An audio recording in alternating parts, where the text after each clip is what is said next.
So more than anything, you probably want a dog who makes good choices. A dog who just sort of on their own makes good choices. And you can get that. You actually can get that quite easily. But you do have to show them the boundaries. After you lay the boundaries, after you show them sort of the ropes of making good choices, then they just will, right? So let's just think about some things that just like should not be ever. Your dog should never get in the trash. Like it just should not be ever, right? So what we have to do is we have to put a boundary around the trash can. We have to lay that groundwork there, and then your dog will go through life going like, yep, I don't get in the trash. This is not where I put my nose. Yeah, I have horses, and my dogs will all, at one point in their life, they'll touch that fence. And that's a bad day when they do, because you want to talk about a horse fence, that's a way bigger jolt than an e-collar. But inevitably, my dogs will, at least once in their life, they'll hit that horse fence. And they learn, we don't go in the pasture. We go near the pasture, we go down to the barn, we don't go in the pasture. Because they learn there's a boundary there. So there are certain things, and you'll get creative when you think about this, where you go, dog, you just don't need to even mess around the house plants, or you don't need to, get in the trash or counter surf or so on and so forth. So we're going to use the example of getting into the trash. So you're going to use your tone button for this part. There's tone. You use your tone button for this. This is going to help create a very clear boundary for the dog. It's going to help with association and memory by adding that prompt on the tone first prior to the correction. Okay?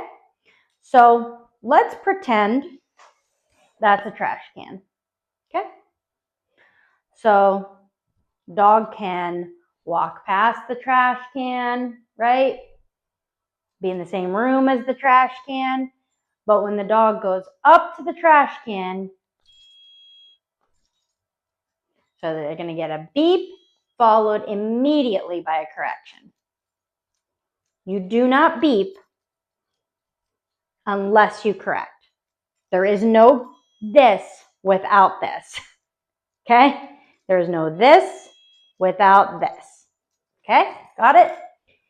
The beep again is there for memory purposes for the dog. It's there because it really loads that correction even more so than leaving the beep out or the tone out. So you might be sitting there going like, well, my dog's never gotten the trash before.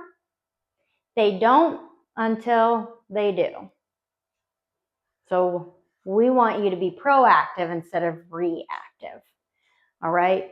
So I want you to basically take your dog home in the first few days, meaning when I say first few days, I quite literally mean like within the first 3 days, I want you to take your dog home and do what we call dress rehearsal.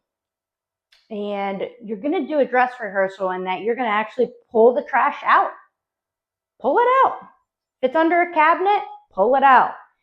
Counter surfing dogs. Or maybe you're like, well, my dog's never jumped up on the counter before. Okay, that doesn't mean he never will, right? They don't until they do. So I want you to bait the dog. I basically want you to set the dog up to fail. Smear a little peanut butter on the edge of the trash can or the counter. Don't wait until you have 3 ribeyes marinating on the counter before you like rock and roll with this. Drape a piece of salami off the side of your trash, something of that nature. If your dog gets socks, pull out the laundry basket, throw a couple of socks on the floor. Rock and roll. Don't sit around and go, I don't know, we'll see if he grabs a sock today. Maybe he will, maybe he won't. Life doesn't work that way. Don't do that. Have a dress rehearsal. Make these things happen. That's what we do here. so that when life actually does happen, your dog's ready. You're ready. Your dog goes, oh yeah, that deboned rotisserie chicken in the kitchen trash smells real good, but there's like invisible hornets that live in there, so I'm not even gonna bother, right? So you set your dog up, you got all your bait in place, your smeared peanut butter, your socks are out on the floor, all that good stuff. I want you to take yourself out of it. This needs to be about the dog and the trash or the end table or the kitty litter box or the kitchen counter, dining room table, what have you. It needs to be about your dog and the item or object, not you. Take yourself out of it. Watch the dog on a ring cam, baby monitor, crack in the door. If you have to, I have sometimes, depending on the circumstances, I put my camera on my cell phone and sort of like pretended like I was reading a book, spy on them through my camera, right? Why do you think I want you to take yourself out of it when it comes to setting these boundaries? Really think about that for a second. I don't want you to be the policeman, because when the policeman does have 3 ribeyes marinating up on the stove, and the policeman goes out to get the mail, the dog will go, well, she's an idiot. And they're going to jump up and get the steaks because the policeman left to go out and get the mail. Spy on the dog with the camera, ring cam, baby monitor, that sort of thing. And you do not say a word. For behavior, so we're not talking about obedience. For behavior, you're going to set your dial to at least 50 or higher.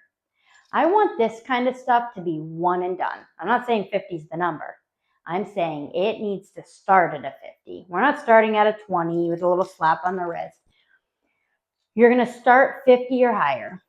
You're going to watch on your camera from the other room, and you're going to see the dog walk over. They're going to smell the salami hanging off the side of the trash can. You're going to beep, correct, and the dog's going to, right? And they might run away. They might kind of look around and go, oh my gosh, what was that? And you don't say a word. You walk back into the room, and the dog's looking at you going like, holy crap, I don't even know what just happened over there. I think that thing's infested with hornets or whatever. And you're like, I didn't see a thing. Do not baby them. You give no acknowledgement to what just happened. Is the dog going to have a moment of feeling confused? Absolutely. They've walked past that trash can probably a gazillion times.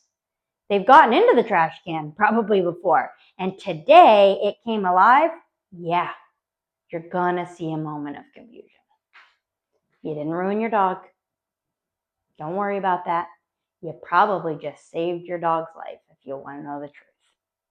There's a lot of things where a dog can ingest it, get a bowel obstruction, eat something toxic, and either cost you a lot of money in a vet bill or you'll have a dead dog. As a dog trainer and somebody who loves dogs, again, guys, I am well aware I come across intense. I get that. I come across intense because I love dogs. And I don't want to see a dog unnecessarily lose their life because they ate something that was toxic to them or gave them a bowel obstruction. So as a dog trainer, I look at the forest through the trees. So an owner, sometimes they'll look at the tree. They're like, well, now my dog's scared. I'm like, of the trash? Good. I'm glad. He should be afraid of the trash because what's in the trash could kill him.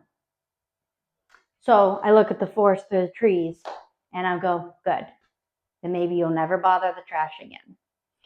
So set your boundaries around your house. Be creative.